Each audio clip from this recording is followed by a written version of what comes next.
Welcome back, everybody.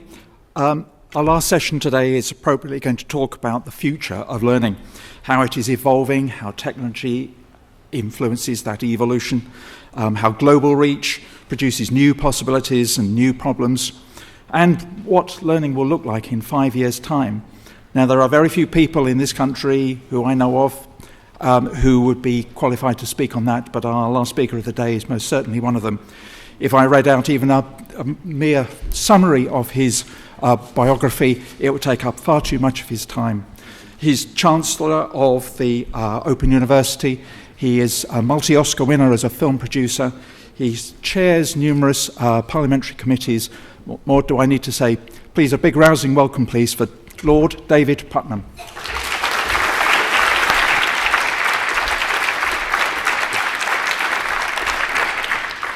Thank you very, very much indeed. First of all, I'm sorry, I was sitting in a car for 40 minutes from Knightsbridge, and that wasn't part of my plan for today.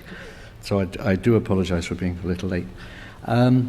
Interesting, I just had lunch with earlier on with Ken Robinson, who's a great hero of mine, and someone I learned a lot from when I started in the education world 15 years ago. And he made a point which is sort of self-evident and important, which was that the discussion I'm about to have, for the most part, we really, really, really oughtn't be having any longer. I mean, there's so much of what I think I'm going to say this afternoon is utterly self-evident that it is sort of troubling that I should be standing here, as it were, pitching something which really it should have been part and parcel of all our lives. We should have gone on with it a long, long time ago. And I started this journey, as it were, in about 1994. I think Nigel Payne will remember probably better than I do, with a guy called Stephen Heppel, who I also shared a platform with last week. And we were both saying the same thing, that if anyone had told us in 94 how that almost 20 years later we would only have reached the point we've reached, and we would still be trying to argue and persuade in terms of the value of technology within education, it's kind of sad. There's the truth. I don't know if I have a clicker. This one. We're about to find out if all goes. Okay. The metaphor I want to use, if I may, today, is one I'm rather keen on.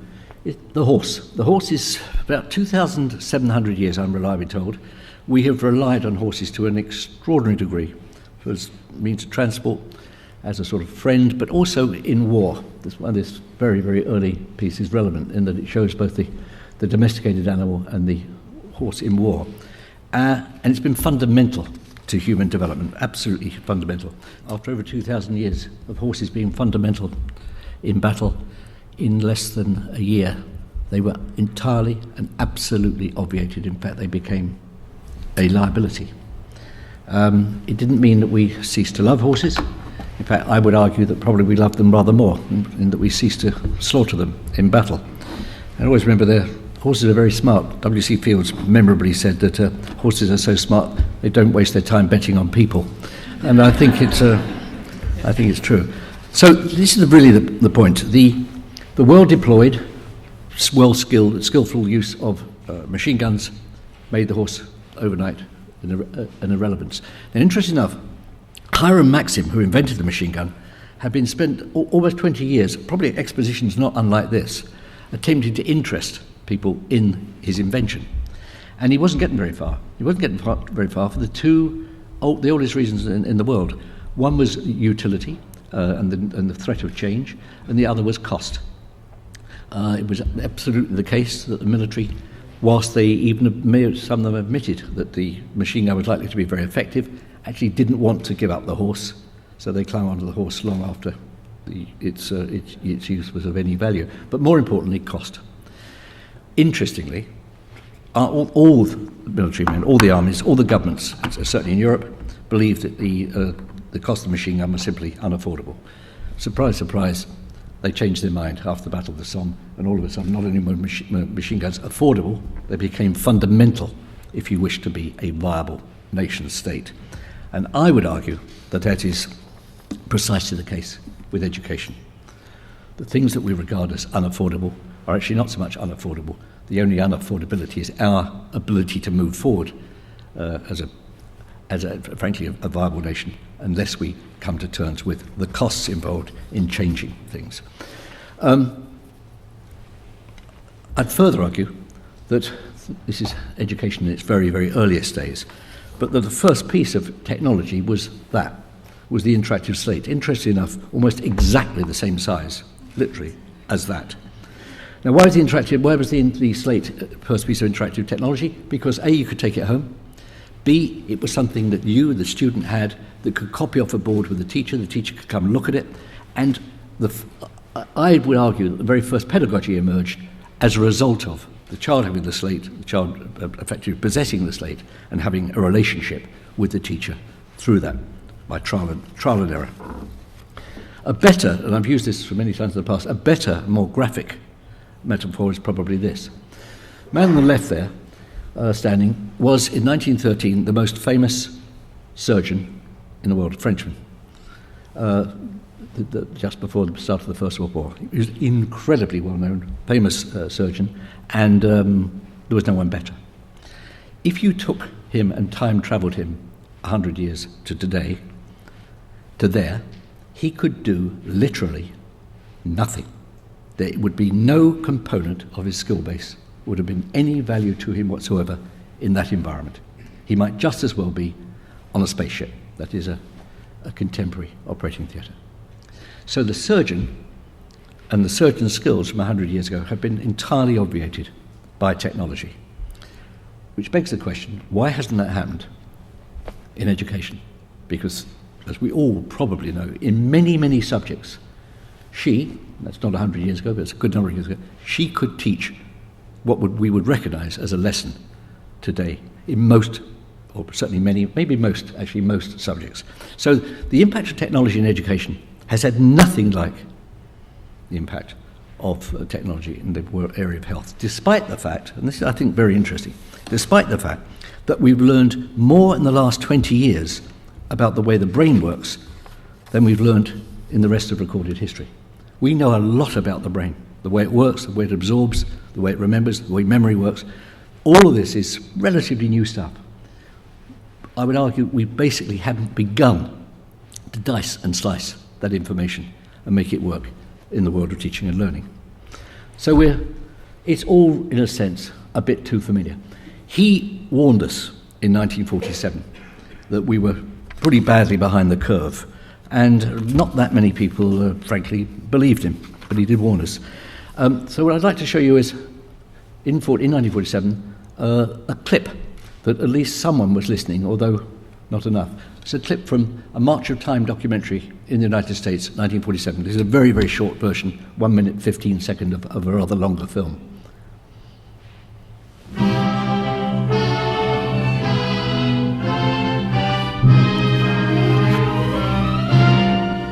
The United States today faces a complex world society in which the relative strength of ideas and ideologies can be decisive.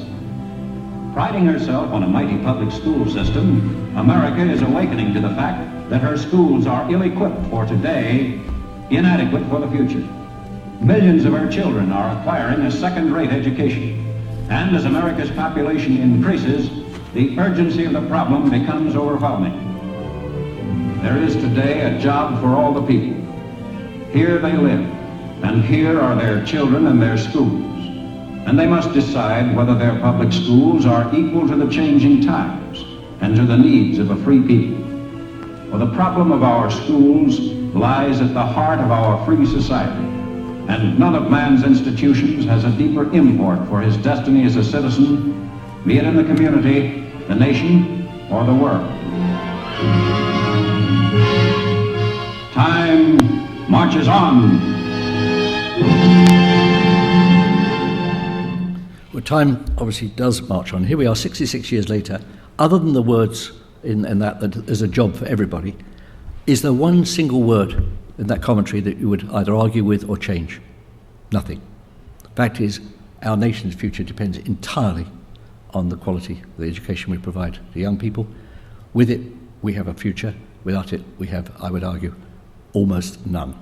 Literally, almost none. A fantasy, for example, that you could build a health service, very well-funded health service, and sustain it without a brilliant, and I mean brilliant, generation of young people generating the revenues and everything else that's going to need to support it.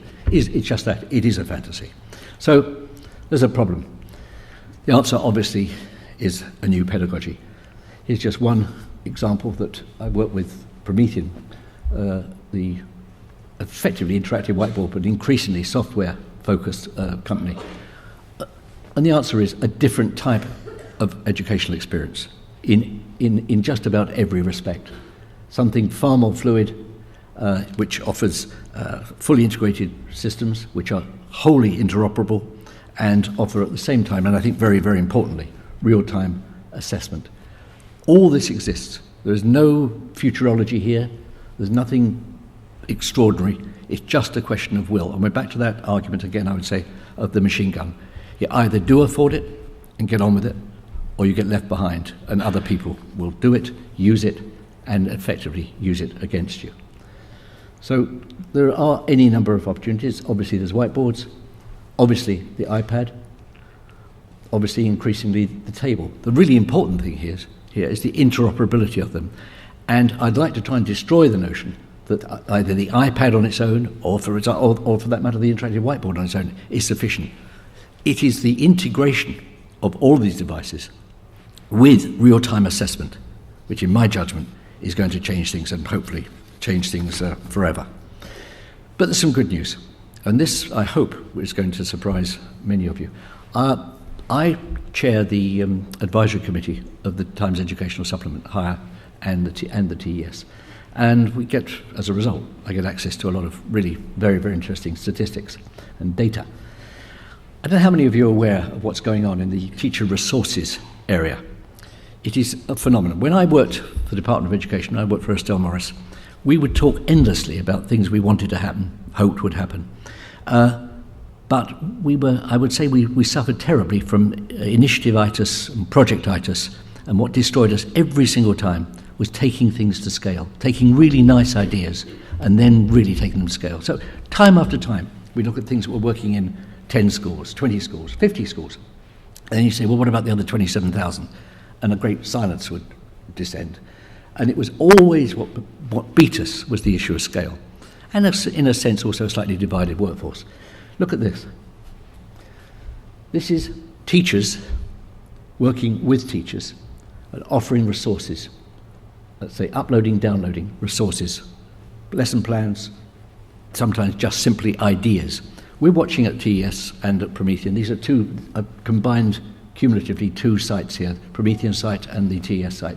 We're watching on a Sunday night this extraordinary spike as teachers Sunday night realise that next week, for the first time, they're going to be teaching class A or class B, but C. They go on the resource site and draw down ideas, lesson plans, whatever. We estimate this year, and 86% of downloads are incidentally in the UK, despite the fact there are 144 countries, one way or another, 86% in the UK. We estimate over 150 million downloads by teachers of other teachers' work in 2013. When I play a game with people and say, well, how many do you think there might be? I've never had anyone ever say to me, there might be 1 million. Not even 1 million. 150 million downloaded lesson plans this year. Last year, as you can see, there was, I think, 110. Well, we passed the 100 million the year before last. Bit more detail on that. This is the actual uploaded resources. 630,000, an average of 34,000 being added each month. This is the kind of chart that I'm not sure exists anywhere for anything in terms of growth. This is absolutely phenomenal. Teachers sharing lesson plans with other teachers. We also have our stars. Bev Evans is a special needs teacher in Wales. She has uploaded 1,123 resources. She's been downloaded. You can see the figure. Just as I've got it here. I don't know worth I'm looking there. 2,729,723 times. That was on December 31st. One special needs teacher in Wales. Over 2 million downloads of her ideas and lesson plans. Unmediated by government, unpaid for. This is someone with a passion for teaching who is actually contributing maybe more than, frankly, most of the people I've ever met in my life. One more of these. This is what's going on.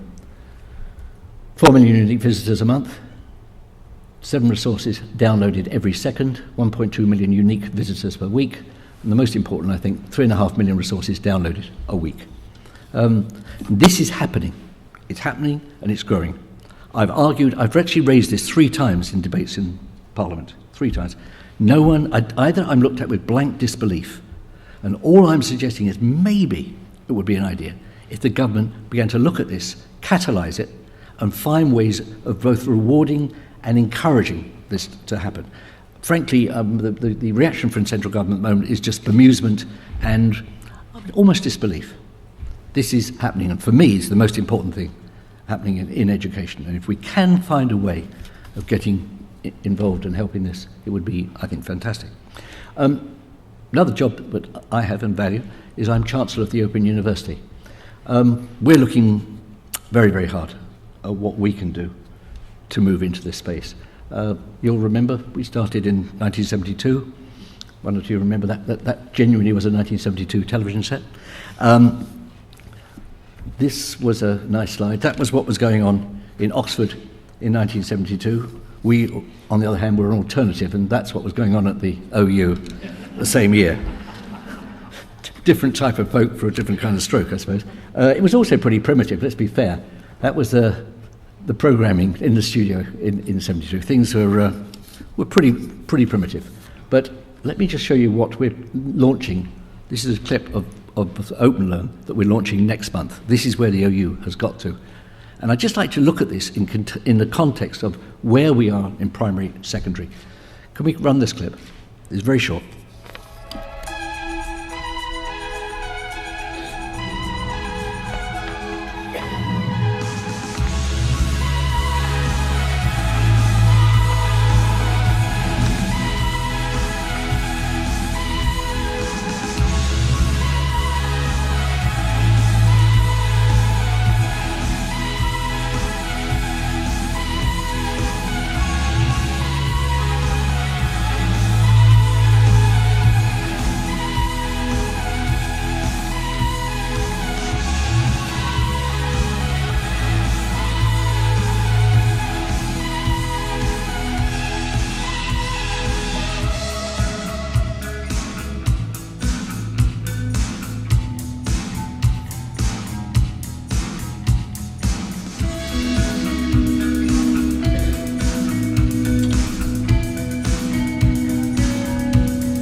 So that's our contribution to this debate. Why is that important? I've been very influenced by a poorly written, I hope he's not in the audience, poorly written book, but a very interesting book by a guy called Jim Clifton. It's called The Coming Jobs War. Jim Clifton's the chairman and CEO of Gallup. Gallup did their biggest single piece of research they've ever done in their history, looking at and analysing where jobs were going to come from in the next 20 years and what the shifts in the job market were likely to be. And their belief, and I absolutely agree with them, is this is the great, as it were, they called it a war, the great economic battleground. It is a battleground for jobs. This morning I was with the ambassador from Vietnam, talking about their vision of the future. And he said a very interesting thing that really quite shook me. I said, look, Mr. Ambassador, how do you see growth in the next few years? Do you see it in the relatively low-paid, lower skilled end of the economy, or the higher skilled end, or where are you looking for, in a sense, value added in your economy? And he said, Mr. Puttnam, he said, frankly, all of them at once. We don't have a choice. We can't start picking and choosing between low wage. Of course we need some low wage employment, but we also need top-end employment. We also need technology. He said we have to try to develop simultaneously just about everything at once, because the competition in our region Southeast Asia and Asia, is so intense that either we're going to get left behind and be a back marker, or we're going to develop at a speed that no country's ever developed yet, certainly in the 20th, 21st century. So the jobs issue is huge. My own view, for what it's worth, is a very, very important area will be the whole area of data. Data collection, data processing, data analysis. I think the data world is going to be massive in terms of job creation. And I think we're talking about jobs that could easily run into millions. There's also a very good piece indeed in New York Times last Sunday by Tom Friedman, where he revisited the young men and women that he interviewed only 10 months ago in Silicon Valley, at the beginning of the Coursera and Udacity experiments, where they were estimating that maybe they could have 300,000 sign-ups for the MOOCs, the free online courses. That figure's been exceeded, I think, by a factor of 10 already in 1 year. So we're watching an extraordinary change. Now that debate is an important one. I'll put in my fourpenneth. That debate tends to be dominated, ridiculously I think, dominated by not so much how many people are signing up, but how many people are qualifying, how many people are completing their course, what's the rate of dropout. I would argue that's not the point. The real point is this extraordinary surge in interest in being educated. There are dozens and dozens of reasons why people drop out. We're very familiar with them at the OU, dozens of reasons. But it doesn't mean that the sheer thirst for knowledge, the thirst for self-improvement, the thirst to actually advance within, well, let's call it either the job market or simply just wishing to advance the human being, isn't overwhelming. So I would argue, look at the big numbers, look at the sign-ups. Do not get deflected by looking at those who fall by the wayside, because there are a lot of reasons. Okay, lastly, just want to mention what am I doing about it? Well, sheer frustration, you can probably hear it in my voice, led me 18 months ago to decide that I'm part of the rapidly aging population, that I wasn't going to spend all of the rest of my life trotting around the world. So I took a deep breath and worked with BT and Cisco to create for myself, I live in the far southwest coast of Ireland, I live on the sea, to create the ability for me to not just communicate with, but to teach in other parts of the world. That's me in the bottom left-hand corner, and through this whole process, I have 10 megs of my own broadband. I'm able to, through the BT bridge, teach anywhere in the world. I've just finished, and I'll show you in a moment, a clip. I've just finished a course in Australia. It is quite extraordinary, but essentially what I'm doing, anyone can do. There's no magic in this. I tend to teach film and the humanities, surprise, surprise. But I thought I'd just quickly show you a clip. As a present, my students in Brisbane, and the only problem with teaching in Brisbane, I have to start at 7 o'clock in the morning, but other than that, it's absolutely fine. My students in Brisbane sent me, as a gift, a little promo clip they'd done at the end of 20 hours of lecturing. And I just think it might interest you to see what I, as an amateur, and I am an amateur, have been able to do with the use of technology and simply out of sheer frustration of trying to prove what's possible to skeptics and people who simply seem to have a problem with it. Can we just run that last clip? Sorry about the music.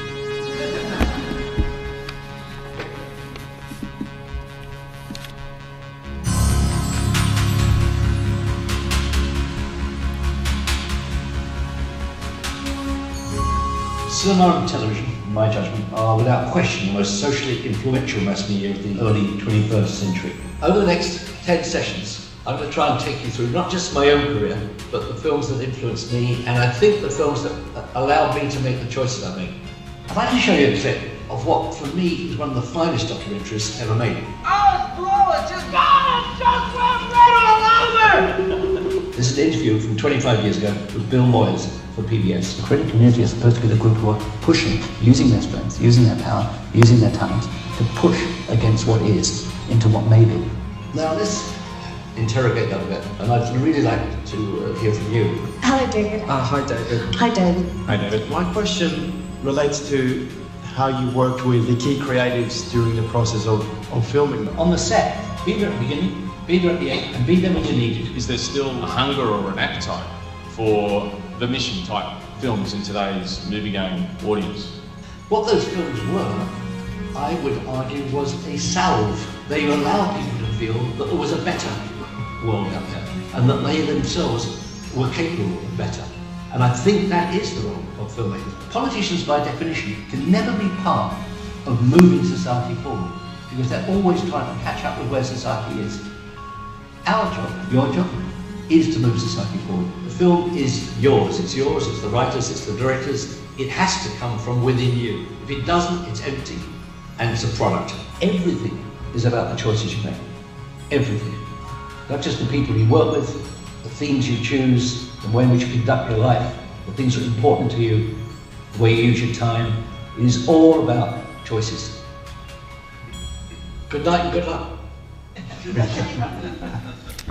So as I said, I teach a master's degree course, which is that in Brisbane. I teach a BA course in Singapore. I teach a BA course near me in Cork, which is a blended course, half and half distance, half in person, and 2 universities here in the UK. I enjoy it. It works. And the truth is that technology is accessible to anyone who feels they are either expert or have a reputation in whatever field they work in, and can make themselves available to any student in any university that's prepared to invest, frankly, in this reasonably high-end technology. Just to show you, this is that's what I'm looking at when I'm teaching. That's the large Cisco screen is where my students are. The screen on the left is a data screen that I know what piece of data is coming out next, and I'm able to swipe it and bring it on. The screen at the top, I work off of my iPad. It's an Apple TV, and all my lecture notes are on the top screen. So that's what I'm looking at. That's what they're looking at, which is where I'm in the chair. And that literally is a cutting room. When you think about what my old cutting rooms in the movie industry used to be like, it's very, very different. That stack you see at the bottom left there is very, very powerful. And we create all our own content in that room, myself and I've got a young assistant. So that's the end of that. That's what I'm doing, and because I believe passionately, that in a combination of this, that, and our understanding of where the the way in which the brain works, we are at the cusp of a total revolution in education. The last thing I'd say is this. Here's the scary thing. I think there's a belief in government that there's some kind of interregnum, that there's a generation of teachers are going to emerge, or technologists are going to emerge, who are going to see us through this and smooth this path. The truth is, our current generation of teachers have to have the skills and the confidence to teach our current generation of young people, because the generation of young people, as they emerge and become teachers, are going to be teaching another generation in areas, into jobs, into careers that we at present, and you've heard this many, many times, can only very dimly imagine. Dimly. So we can't teach competencies anymore. All we can teach is confidence and agility and teamwork and those things that will allow those young people to become really, really useful, valuable citizens, both to themselves and to society. So we don't have time. I think this is the most important message I'd like to get across. Time is working against us. It's really working against us. I do a lot of work in Asia, particularly in Singapore, South Korea. They are moving at the speed of light. And I'm afraid we are moving at a very, very slow pace indeed. And we're in trouble. Thanks for listening to me, and I'm happy to answer any questions that you might have.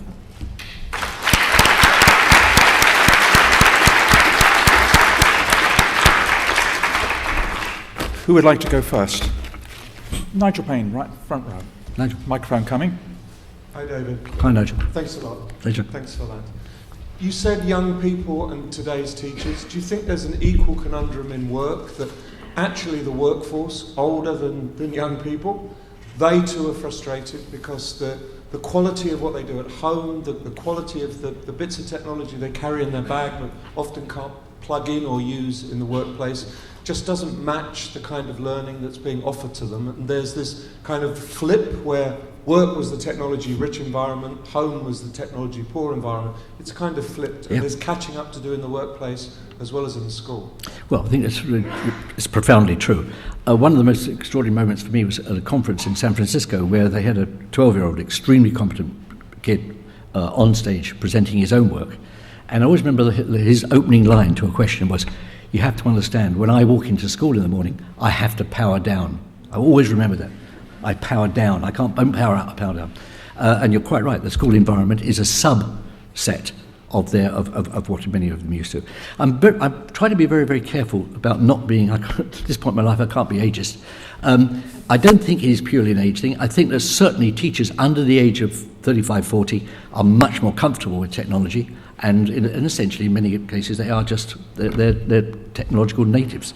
But I talked to a very lively conference of primary school heads last week. Two things worth saying. I've never been in a room where there's been such palpable anger at what they feel the government is doing to them and to their job. And I've never been in a room where there was such obvious frustration at the things they believe they could be doing and should be doing and are being dissuaded or discouraged from doing. So I think we're at a very volatile moment. And I heard myself saying, for example, that I did not for one moment think that industrial action was any kind of answer. But I felt that as primary school heads, and I would argue that primary school heads for the most part may be the most trusted single group of people in all of society. As primary school heads, my advice would be wait until the right issue turned up. And when the right issue comes along, literally just say no. And I've been in government, and I know that government doesn't really have a response to no. They can huff and puff, and they can send in Ofsted and they do all sorts of things, but they really don't have a response to no. And I think at some point, I kind of hope at some point, that head teachers will just say, you know what, we know our children, we know how hard we work with them. Frankly, Minister, whoever that might be, no names, no patrial, but frankly, Minister, we know them better than you do, and we think we understand their futures better than you do, and we are just no longer going to operate by diktat, which I'm afraid at the moment would appear to be the case. But you're right, Nigel, no question. There's all kinds of frustration out there, and one of the major components of frustration is among young people who feel they're powering down. I mentioned a couple of hopeful things. Out of Ireland recently, I don't know how anyone here heard of Coder Dojo? That's very helpful. Coder Dojo was invented by two Irish colleagues of mine. It's free. It is targeted at 5 to 12-year-old boys specifically. They will go older. It's free. And it's teaching coding in their spare time to children generally, boys in the most part. Last week I was in a small, tiny town, Clonakilty, and handed out 40 certificates in coding to 10-year-olds. So, Nigel, part of the answer is, there is something happening, but it's very interesting that it's happening because it's free, and it's literally the initiatives of individual technologists and people interested in technology within their own environments making it happen. I don't think there are any really organised serious coding lessons in primary anywhere in Britain. I'm pretty sure I'm right. And yet coding is a language. Let's be very, very clear. Without coding, you are semi-literate. There's a question right in the back row there. He has a microphone. Hello. You were talking about over here, this side. Thank you. It doesn't matter. Okay. It does. You were talking about initiatives moving from, say, 15 schools to 26,000 schools and the issues of scaling up. And if you've got headmasters, as you just said, who are keen to move things forward locally, what's preventing the successful scaling up? What's getting in the way? I don't understand. I would argue, and this is my politics are showing here, I would argue it's the emphasis on competition between schools rather than collaboration among schools is, I think, a very genuinely serious issue. Schools are not encouraged to collaborate. One of the great things, I did work for I thought, wonderful Secretary of State in Estelle Morris. She was very, very keen on what she used to call clusters, and those clusters should be self-creating. There should be a group of schools. In inner city schools there might be more of them, in rural schools there would be in a sense less of them, but they would be mutually supportive and they work together. And I personally think she was right. At the moment the education world is encouraged to be highly competitive. Now you could make an argument that that's the nature of the world we are either living in or moving towards, or you could make an argument, which is certainly the one that's being made to me by the primary school heads, which is they are being discouraged from collaborating. Now, one of the reasons I'm so obsessed, really, by the potency of these downloaded resources from teacher to teacher is, in my experience, that goes with the grain of the teaching profession. I think teaching profession is a sharing profession. It is a naturally sharing profession. It's not a profession that tends to hold things to itself. So I think that what teachers are doing themselves is really interesting, and I'm arguing that that is not being encouraged by central government. If anything, it's being discouraged, because each school is being judged, in a sense, standalone by its quote, results. There are just this is in a sense a philosophical argument. I sincerely believe that young people benefit when they're encouraged, when the very best is encouraged by them. I'll give you an example. If I were had my way, in the next 5, 10, 15 years, what we would be doing actively is encouraging young people in what we know them to be good at and the areas in which their interests definitely lie. We would not be spending anything like as much time taking remedial action for the things they're clearly not very interested in, and now I'm obviously not including literacy and numeracy, that's a given. But there are, how can I explain this? I know how to explain it. I spent some time looking at why good actors, I just made a point of asking, why did good actors choose to become actors? And 9 times out of 10, in fact I would almost go 9.5 times out of 10, I got the same answer, exactly the same answer. Well, you know, I wasn't all that good at school. This is men and women. I wasn't all that good at school. But then I was in the school play, and as I came off the stage, the English teacher said to me, "You really did well tonight." And that was the first person that ever told me I did anything well, so I decided to be an actor. Now that silly story, I actually think is quite profound. If you tell people they're really good at something, they're a lot more likely to try and get better at it than if you tell them that they're not very good at something, therefore they better, pull their socks up and get and just get better. The world doesn't work that way. So here's a profession that I happen to know well and have worked with for many, many years, who consistently tell me that it was about encouragement. It was about being told they were good and maybe could be very good. And that's what led them. That's got to be the right way to go. To then take that same actor, if you like, and mark them out to 10 and tell them they can't be an actor because they only got four O-levels and no A's, therefore I'm afraid acting isn't for you. It's just a nonsense. It's not boasting, promise. I got my 44th honorary degree last week in Edinburgh, my 44th. My sole academic credentials consist of 3 O-levels. Now, I say it with no pride at all. I know I'm not stupid. There are many people much smarter than me. I know I'm not stupid. I left school believing I was stupid. In fact, I left school convinced I was stupid. And only because I got married very young and had a child very young and took myself off to night school, I discovered to my amazement that I loved learning and I wasn't daft. Am I wholly atypical, or am I a tragic case of one of the people that was horribly let down by the system? I'll leave it to you to decide, but that is a fact. 3 O-levels, 44 honorary degrees. Something wrong there. It's probably the 44 degrees. Another question somewhere? Right in the front here. Yeah. Yes. Thanks. You talk about the importance of collaboration between schools and how you'd like to foster that. What about the collaboration between schools and the companies that are actually going to provide the jobs when they leave? Is that something that that you've looked at or that you want to encourage? Absolutely. I mentioned this book. It's one of the things that he bangs on at great length about. Collaboration with businesses and indeed regions and sub-regions. I had 10 incredibly happy years as Chancellor of the University of Sunderland before I went to the OU. We made a decision in 93, 94 that we were not going to even attempt to be a Russell Group or a university that was loaded down with research credentials, that we had a region to serve, in fact a sub-region in Sunderland, and it was a region that frankly was on its arse. It was in a very, very poor way. Shipyards had closed down, massive levels of unemployment.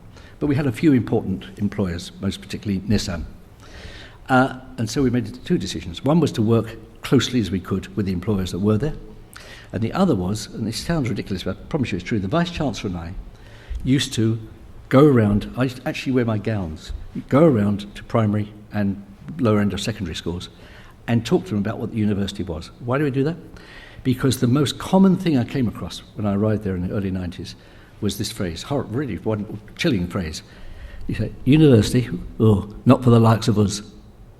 They actually didn't think it had anything to do with them.